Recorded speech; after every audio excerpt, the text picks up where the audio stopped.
Hi, I'm Steph Evans and here's another course bite from our Intro to Non-Linear FEA with MSC Apex online course. Geometric nonlinearity is concerned with how a structure's stiffness will change as it deforms and is often seen with large displacement, rotation and/or strain levels.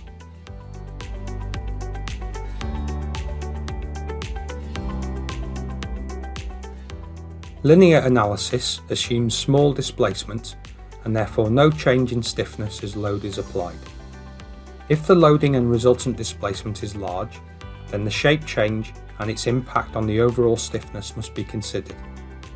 Through the nonlinear solution, the stiffness matrix is continually recalculated as load is applied.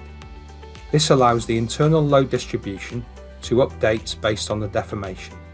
An example of this can be in the bending to membrane load shift in a thin plate model.